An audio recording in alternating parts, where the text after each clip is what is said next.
What's going on, people? We are Tottenham TV, back here for another Tottenham update, and quite an extensive one this morning as the rumour mill has gone into overdrive today.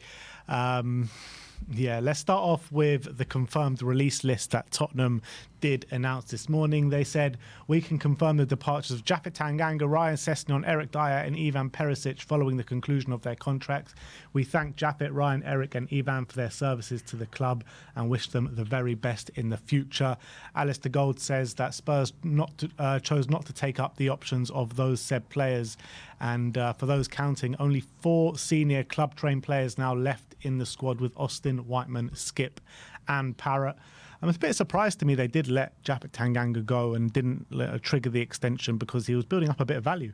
Yeah, that was the biggest shock to me. I would have thought they triggered it, and then even if they sent him for, 5 million or something like that to a Millwall or something, you would have thought that would have been something that would have been possible, considering how well he'd done second half of last season. So that was a bit of a shock. They just allowed him to leave. But obviously sad to see him go.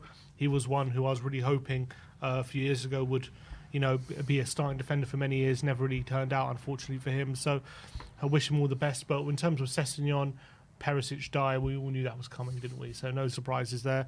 And wish them all the best. Yeah, absolutely. But let's move on, talking about Jed Spence now. Fabrizio Romano said yesterday that Genoa have approached Tottenham to sign Jed Spence on a permanent transfer. Negotiations are ongoing between the two clubs and players' side. It will depend on the price. And Calcio Mercato say that Genoa CEO Andres Blazquez is travelling to London to meet with Tottenham representatives with the hope of negotiating a deal to sign Jed Spence. So things are rolling on that front. Yeah, it seems as though they're very interested in him. It all depends on, I guess, if Tottenham, how much of a hit they're prepared to take on him, because we know that Daniel Levy doesn't like taking massive losses. Apparently, they're not prepared to pay the $8.5 million that Spurs want. So I do wonder whether it will be like, say, 5 million plus add-ons or something like that. I wonder if there will be a deal, or maybe a loan deal with an obligation to ease the kind of the FFP worries for Genoa or something like that. But I'm sure a deal will get done. We know that Spurs want to sell him. Jed looks like he wants to leave. Genoa want him. So I wouldn't be surprised if we get a breakthrough sooner rather than later on this one.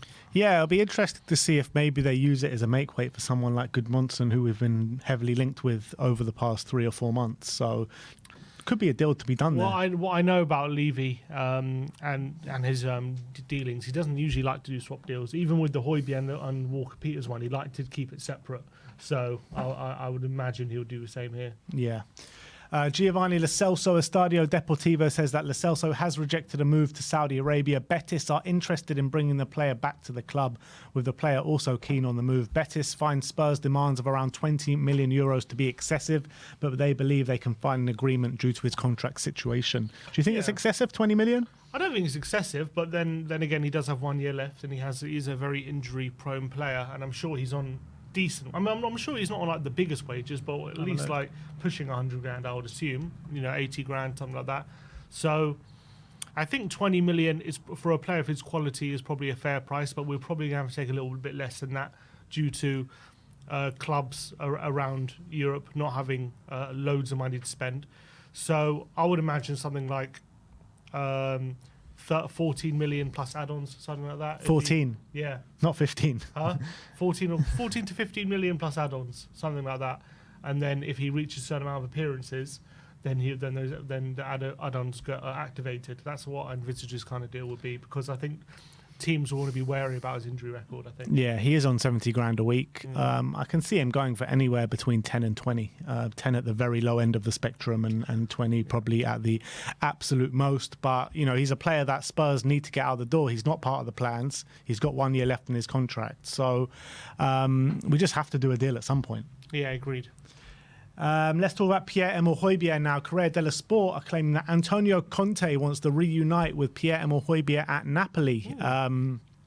He's just been confirmed as Napoli manager today, so it'll be interesting to see how this one develops. We all know that when he was at Tottenham, he was one of his most trusted guys, wasn't he, in that centre of the park for Tottenham? So it'll be interesting to see if they do reunite up at Napoli. Yeah, I'd argue he had his best years, best performances under Conte as well. But it was when he was really contributing to those offensive actions, as well as obviously doing the job defensively, which he does. And I think that box-to-box role he had played under Conte in the 3-4-3 really suits him, gets the best out of his strengths, and as well allows him to get forward a bit more, and I think he's a lot more comfortable in those positions. So I'm not surprised that Conte's interested in him, and I know that Napoli, I think, have just lost their Polish centre mid, Zielinski.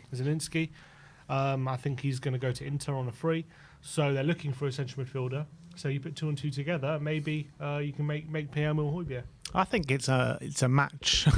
It's a good match, to be honest. I think with the tactics that Conte is going to deploy at Napoli, he'll fit in there. It's a good club to go to as well on Pierre's front. Like, he was looking at going to like the likes of Fulham last summer. Atletico Madrid have always been there and always been interested, but do they have the money to stump up? Napoli, winning the league last year, got the Champions League money. Obviously, they're not in Europe for the following year, but with Conte there, you do expect them to spend a bit of money. So I think this one could be a goer, to be honest. Let's talk about potential incomings now. Conor Gallagher seems to be really heating up at the moment. There's stories about him. Sammy Mokbel says that Tottenham are now preparing an offer to sign Conor Gallagher. Spurs sense an opportunity to secure a good value deal for Conor Gallagher before the PSR deadline of June the 30th, with Chelsea wanting a minimum of 50 million, but there are no guarantees. However, they will continue to pursue a deal beyond. There's no guarantees that they'll continue to pursue a deal before after the PSR deadline. There is a sense that all parties would prefer Gallagher's future to be secure before the Euros gets underway. Sky Cava says that Chelsea won't let Conor Gallagher go for less than £50 million, and Spurs are expected to bid for the player. Jacob Steinberg says that Aston Villa have open talks to sign Conor Gallagher, with Chelsea open to bids for him, whilst Tottenham retain an interest in the player. It's expected that it would take at least 50 million to sign Gallagher, although the player is not in a rush to leave his boyhood club. The Footy Insider say that a formal bid from Spurs to Conor Gallagher is imminent, and Fabrizio Romano says that Chelsea are prepared to ask for a fee in excess of 50 million for Conor Gallagher this summer. After the Mount deal last summer, Chelsea see Gallagher in a similar position, with Aston Villa and Tottenham and clubs aboard keen to sign him, but no negotiations are taking place just yet. They all kind of say similar things, don't they? 50 million, the sticking point for Gallagher. I think Spurs will, obviously, knowing Tottenham, their first bid will probably be something like 40 million plus add-ons. Knowing Tottenham will probably be like 25 million. 25 million plus. Yeah, I think they're going to want to underbid for sure, because I think they're going to want to test the waters for this PSR. Will Tottenham be willing to go as high as 50 million to sign him? I reckon their limit is around between 40 and 45, I would assume. So anything to go under what they're asking, 100%, basically. I don't see them. I just think 50 million is a bit too much anyway. I mean, for a player on 1 year less on his contract, but I guess he's a very good player. I think he, in terms of if you take away the contract situation, in this current market, he probably is a £50 million player. With a year left, obviously it takes a bit of money off his total, but you got the English tax, you got the rival tax, all these kind of things. I don't think 50 million is an outrageous fee. For some reason, I'm not sure Tottenham will be willing to pay that. I think they're going to want to pay like between 40 and 45 million, I would assume. That would be their kind of budget for Conor Gallagher. And they might think, with the PSR deadline approaching, maybe Chelsea would have to take a bit of a hit on what they want to sell him. But obviously, Aston Villa now interested. They've got maybe they've got a bit of money with the Champions League revenue coming through, but obviously they've also been reportedly hurt by PSR issues. So I do think Tottenham are in a better financial position than Villa to go for Conor Gallagher. But I also think Chelsea are going to be more willing to deal with Villa, and depends where Conor's head's at. Is he going to be more willing to go to an Aston Villa, or is he going to be willing to come to Tottenham and potentially tarnish any favour he had with Chelsea fans, in his boyhood club? So a lot of moving parts, and we have to see whether Chelsea sell the likes of Maatsen, they sell the likes of Broja. There's a few other players who are up for sale, Chalobah as well. So if they get those players out the door, maybe they had lessons a need to sell Gallagher as well. So I get the feeling that as much as we'll bid, this one is still there's a lot of moving parts still here. What really frustrates me about this deal is that I feel like we're only going for it because we feel like we can get the better of Chelsea in a negotiation, and that it could be good value in terms of what the player is. And I like the player; he's a good player. But I just don't feel he's should be our main priority going into this transfer window. I think if you're going to spend big on the midfield, spend it on a monster number 6. Don't spend it on a natural 8 that can play in the number 10, which he has done all season. So I think we're fairly well stocked in those areas, albeit Lo Celso is probably going to be leaving this summer. So that maybe does increase the need to bring one in. But we're looking at skimping out and saving in the front lines, bringing in Timo Werner on loan, potentially Marcus Edwards and stuff like that. But then we're going to go spend 50 million on Conor Gallagher, a player that we're not desperate for. So it just doesn't make sense for me. Yeah, I understand that. And if signing Conor Gallagher 50 million means we can't, get the targets that we want in other positions, and I would also argue it's probably best to not get Conor. And he also plays in a position where we've got some good players right now who I think we do see a future for example, Sarr, Bentancur, people like that. So as much as I think Gallagher would add something to the team and is a really good player, he's not a massive priority, whereas the wing positions, potentially striker depending on departures, number 6, they're all real pressing issues where if we don't get the best in class that we can get in those positions, we're in big trouble going into next season. So again, I'm not against the signing, I want it, but I don't want that to take away from the budget that we have for the other players that we need. Exactly.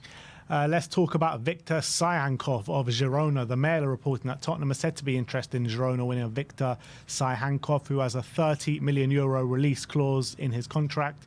He's scored 11 times in 53 appearances since moving to Girona in a €5 million deal in January 2023, having previously netted 94 in 236 outings for Dynamo Kiev between 2016 and 2023. It's also been heavily linked. He's also been heavily linked to Arsenal over the last 24 hours, and it says Mikel Arteta is a firm believer in his talents. So know much about him? Well, I know that Girona have obviously had a brilliant season, and he's been a big part of that. I've seen the Arsenal links, and I think from what I can tell from him, obviously he's more of a right winger in the Kulusevski mould in terms of he's more of a creator. He likes the ball to feet a lot more. He's a decent dribbler, but he's not the paciest player. He's more of a kind of when Bernardo Silva plays on the right, that kind of player.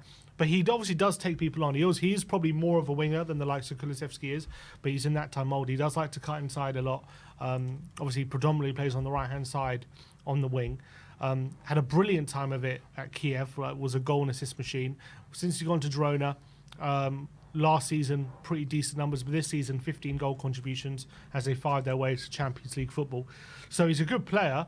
I think, do we want someone who's maybe a bit more running at a defender kind of player, a bit more dribbly potentially, but he is a good player, so it'd be interesting if we were to sign him.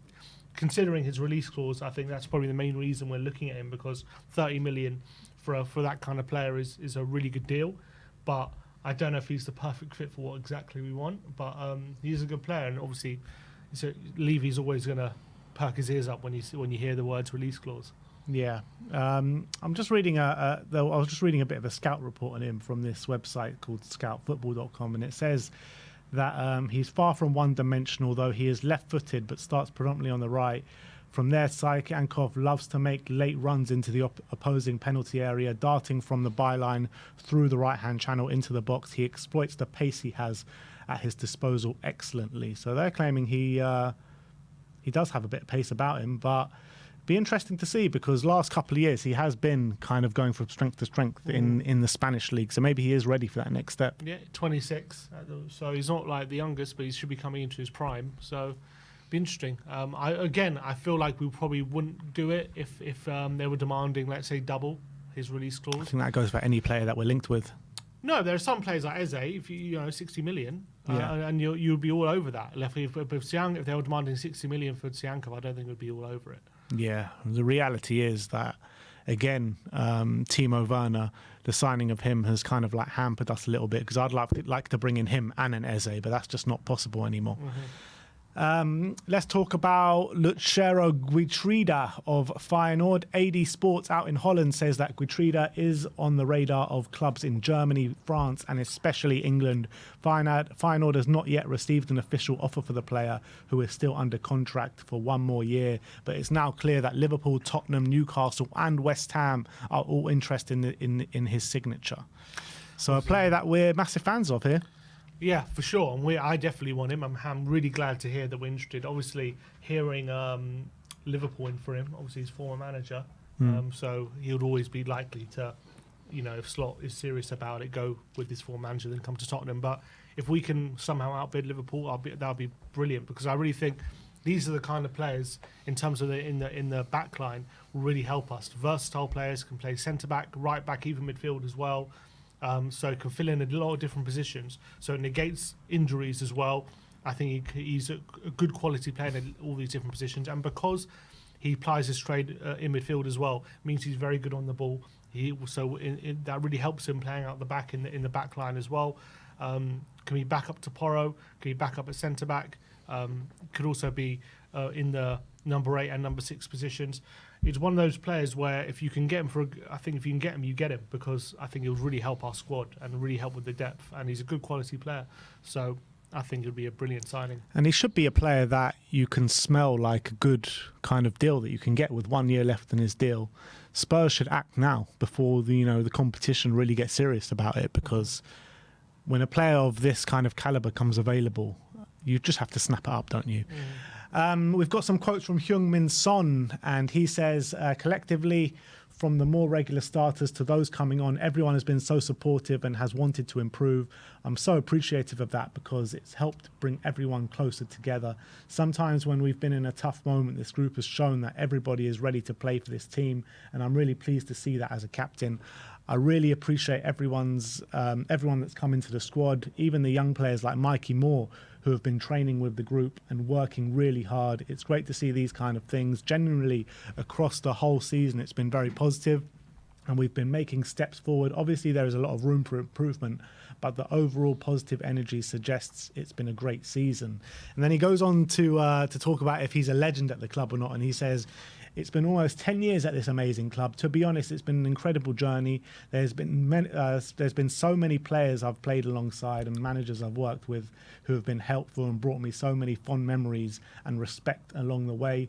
I still want to make things happen. It's not down to me to decide if I'm a legend at the club or not. I wouldn't call myself a legend because I want to win something here, and that's why I'm so committed. I think that we have a bright future with this manager and this squad, so we have to keep improving and we can achieve something more together. When my time does come to leave this amazing club, I hope everyone can call me a legend, which will be a huge honour and the one I will be so grateful for. So Sonny questioning if he's at legendary status, but I can understand where he's coming from, because like at every other club, people are considered legends because of what they've won. Here at Spurs, it's more like they're considered legends because of the individual achievements that they've done. Look at Harry Kane, for example, leading goal scorer at the football club. Obviously, he's going to be considered a legend, but won absolutely nothing. So I like the way Son is thinking, and hopefully by the end of it, he'll consider himself a club legend. But right now, us and all the fans will already consider him a legend. Of course he's a legend. He's definitely a legend of this football club. We've definitely been called other players at this football club legends for less than what Sonny's done. Look at Klinsmann, he's a legend. He was only here for 2 seasons. Yeah. So as much as he obviously helped us from relegation, but I think Sonny is for sure. He's in the top 10 goal scorers of all time.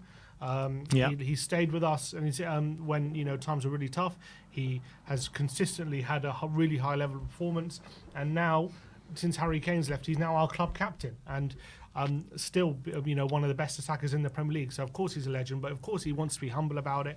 I think when all's said and done, when his Tottenham career is over, I think right now, he's 31 and he can probably see the end at this point. He's probably thinking, I can't end this without a trophy. And so I understand his way of thinking, and it's probably correct. But of course, whether he leaves tomorrow or leaves in a few years with a trophy, he's going to be a legend in all Tottenham fans' eyes, I would say. Yeah, I think he already is. I don't think it's a question about it. If you ask every single Tottenham fan, for every 10 fans, 10 of them will say he's a legend. There's not one person that you'll speak to that say he's not a legend. But he does need those trophies behind his belt to just propel him into even bigger legendary status, especially if he can captain the side to it. Yeah. Another pre-season game has been announced out in Korea. The club have confirmed that a full schedule of fixtures for our pre-season tour of Asia, with the announcement of the match against Team K-League on Wednesday, the 31st of July at the World Cup Stadium in Seoul, and obviously part of the Kupang Play Series 2024. So We go out to Japan, we play Vissel Kobe, then we travel to Korea, play Team K-League, and then Bayern Munich, and then obviously finish off with Bayern Munich at the Tottenham Hotspur Stadium as well. So I asked you, I think 3 friendlies ago, would you think that's it for a pre-seasons? But now, do you think that's it? I think that's 6 games now. I said there'll probably be another one in Korea, so I'm not surprised by this announcement. But I'm excited. I think it's a good set of games. Hopefully, the same thing doesn't happen this summer as it did last, where there were games called off and all that kind of stuff, and it ruined our kind of preparation, albeit we actually started really well. So who's to say it ruined it? Maybe it made our preparation. But yeah, really excited for the games out in Korea, and I think they've done really well to organise the set of games they have, and it's really good preparation, especially 2 games against Bayern Munich. Hopefully, that'll give us a good benchmark of kind of where we're at going into the new season. Yeah, I hope so. And let's just finish off talking about Troy Parrott, because he came on for Ireland yesterday and scored the winner in a 2-1 victory against Hungary. It wasn't the best finish, let's be honest, but he goes through on goal in the last minute.